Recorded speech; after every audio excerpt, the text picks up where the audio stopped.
Welcome to Realm of Roblox.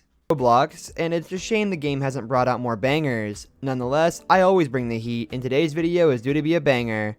Top 5 horror myths, but before I get into it, please like and subscribe, and tell me if I missed any horror myths. Ubully. Now, Ubully was a character who had a presence, essentially. Ubully had apparently sent people messages whilst they were playing whatever game they played, and if ignored, would later tell them to save her.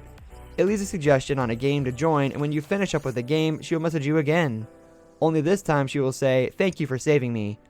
A lot of people thought Ubully was a hacker, since you would have received all items you had previously owned and make your avatar charcoal black.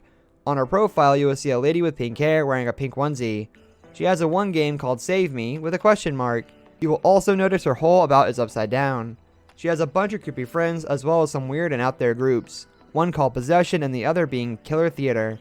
The whole map is just an acre of land, and there is a gravestone on its side which says RIP alongside a chest you cannot open. Chuck Void. A World War II veteran with a family who had a child and a wife. Chuck was an abusive father who had often hurt and touched his daughter. The story behind Chuck is what caught some people's attention though. Chuck was living in a loop of death and had darkness surrounding him. He's made a lot of games and there's a lot more detail. When you play the games, you almost feel like you're inside his house. The small features in his game, like a hidden room inside his closet, made you wonder, is he showing how his house was and letting everyone live his experience? G0Z, the man who made Circuits in the Sky, and had built a character evolving around clowns. Like Rust, he was pretty anonymous, but his game seemed to do well and scare a load of people. The game was quite popular at one point, and it seemed people played it for fun, but never understood and paid attention to the small details. The map was full of scary things, whether it was a creepy looking clown or a man who was beheaded. The game had done well nonetheless.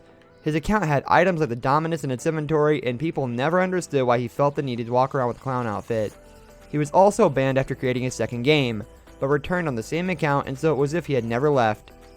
So he has a little private server set up for me, Flamingo in the Sky, and there's quite a few people here. ZooZQ, who's friends with Rust010.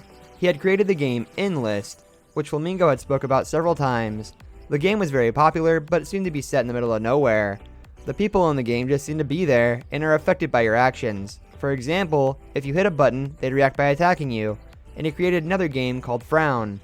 If you got far enough into the game, you'd soon realize there was something chasing you. Rust never really spoke about his games, and his account seems dormant for all we know. Frown is set in the dark, and all you have is a lamp to run around with. The whole eerie vibe just kinda scares you, and well, no one really knows who he is. His games are so simplistic, but they just scare pretty much anyone. We've all heard of a John Doe on several things, but I believe it originated from Roblox. John and Jane Doe were the first two accounts to be made in Roblox. The two characters were yellow skins and just had a spooky vibe.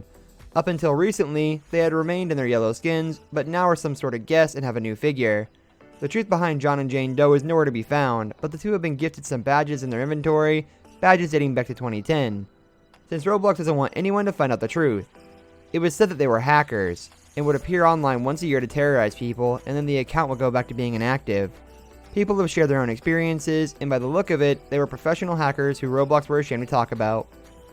What's going on, fellow cats and cats, and welcome back to another video. My name's Creek, and I'm making this quick little video to go over some news that Roblox tweeted out concerning the John Doe and Jane Doe accounts that everyone's been kind of talking about and flipping out over. For many years, there has been lore circulating around John Doe and Jane Doe within the community. This year, we've decided that it's time to shed some light about these accounts. So who are they? Well guys, if you enjoyed, please smash the like button and subscribe, and tell me what you'd like to see in the future. Take care of yourselves, and I'll see you soon. Peace.